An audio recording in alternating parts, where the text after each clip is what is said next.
Finally, we know more about the upcoming Venom game. Now, depending on how many different leaks and rumors you followed across the last few years since Spider-Man 2 came out, you might have already known that this was on the way. It was part of the massive Insomniac leak of 2023, where a game called Venom Lethal Protector was revealed alongside various other titles, including, Wolverine got a gameplay build that leaked. There were some DLC packs for Spider-Man 2, which Insomniac would then go on to cancel. There was a Spider-Verse game that assumedly was part of Sony's overall live service push. That was cancelled as well. However, we now know from mpfirst.com that the Venom game is still in development, even though Insomniac are focusing on Wolverine, but the amount of information around this Venom game has me pretty damn giddy as a huge Venom fan, and we're going to break all this stuff down. So this update comes from mpfirst.com, speaking to anonymous sources, confirming that Wolverine is still coming in 2026, that's awesome in itself. However, I'm here for the Venom, to be honest. In regards to wider conversations on Wolverine, in theory, we're about to see more of that game at the upcoming Sony State of Play, which in itself is part of another rumor, but once that drops, we'll know a lot more about that game. And the sources that MP First are talking to says that Wolverine will be coming next year. Anyway, the leaked name from 2023 for this title was Venom Lethal Protector, and we know from voice actor Tony Todd saying that he recorded way more lines for the character that were then used in Spider-Man 2, that there was something far more expansive planned at some point. In my opinion, that was always why the Venom section at the end of Spider-Man 2 felt so fleshed out. Like, we got a whole new moveset, physics system, whatever for Venom. You could interact with enemies in a whole different way than you would with Spidey, and it felt like that was a precursor to a much more expanded level. I remember, one of the biggest mods for Spider-Man 2 was taking all of those gameplay systems and putting them in the open world anyway.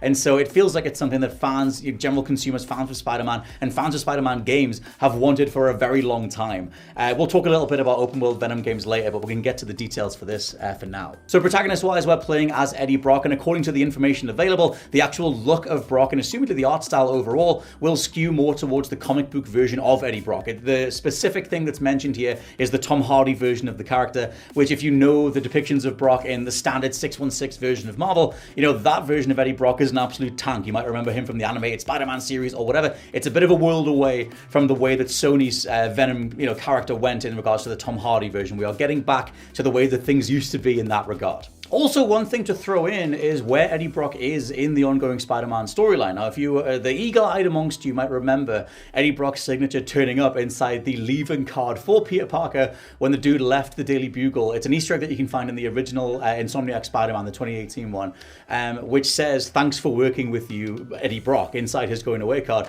So the two of them have a decent enough relationship, which obviously, contradicts or goes against the standard way that Eddie Brock is referenced in Spider-Man. Like, usually dude is one of his main nemesis. That was the case in the original PS1 game, which is my favorite Spider-Man game of all time, but then became the case that they started working together and whatever else.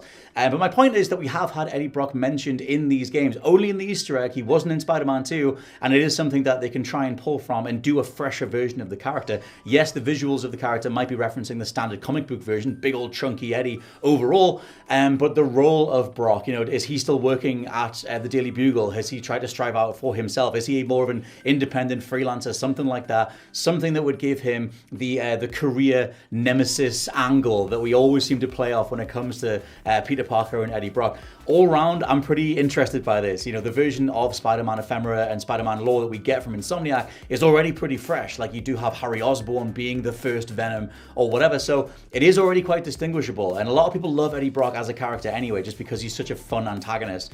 So there is quite a lot to play with, but it is worth remembering that Eddie Brock is already, not necessarily established, but is already a part of this world somewhere. The main villain is apparently Carnage, Cletus Cassidy himself, who you could find in Spider-Man 2. If you did a certain series of side missions, you would be able to meet up with Cletus Cassidy. However, he disappeared at the end of that mission string, and I always assumed that will be followed up in further DLC. Like I said earlier, they did cancel 2 DLC packs for Spider-Man 2. One of them was around the character called Beetle, and there was another one as well. But either way, Cassidy never got referenced again, even though Carnage is a major villain and a major force in Spider-Man lore overall. So Carnage and Cletus Cassidy are the main villains here, which is really, really cool. Another detail mentioned is that Eddie Brock has full control over Anti-Venom, with Anti-Venom also being something else that is in Spider-Man 2, but it will be showing up yet again in the Venom game. However, this version is quoted as being way more monstrous, and again, a lot closer to the version that is in the comic book. It just seems like we're going all out with the general Venom aura, or Venom energy, or whatever you want to call it, a really over-the-top open-world action game. Next, it's worth saying that the game was meant to release at the end of this year. Now, if you go back to the original leaks, the time frame mentioned did line up with where we're at right now, September 2025, but according to this new information, it's pushed all the way back to 2027. Apparently the scope and the scale of the game have changed quite considerably since the end of Spider-Man 2. Obviously, like I mentioned earlier, Insomniac went through that insane leak in regards to all these different builds of games that leaked. It changed their entire slate. They cancelled DLC. Sony went through their whole live service push that completely bombed. I guess they're still figuring that stuff out, but the Spider-Verse game has also been cancelled, and Insomniac internally are just focusing on getting at least something out the door, which in this case is Wolverine, scheduled for next year, and then the year after we'll eventually get Venom, even though, you know, Venom, the gameplay for that stuff goes back to Spider-Man 2 in the way that that section plays out at the end of that game. So hopefully when it all comes together, it'll be a continuation of where they left off at the end of Spider-Man 2. It's just that Insomniac and Sony have gone through hell across the last few years bringing all these different things together. Because in a wider sense, we do have this release cadence of, you know, main game and then side game, like Spider-Man and then Miles Morales and then Spider-Man 2, and that's where Venom would have fit. It would have been this sort of side story Miles Morales adjacent project. That is what's mentioned in terms of a size comparison. However, like I said, it has gone through all these different changes and they fleshed it out. I have to imagine that Insomniac and Sony are very aware of how much people like Venom. Like, it's insane that the Venom trilogy even exists in movies, for one thing. And also, it's worth saying that we haven't had an open world, you know, Venom game or a game where you can play as Venom in an open world setting since like Lego Marvel Superheroes in 2013, and before that it was Ultimate Spider-Man in 2005. Like, dude is very sparingly used.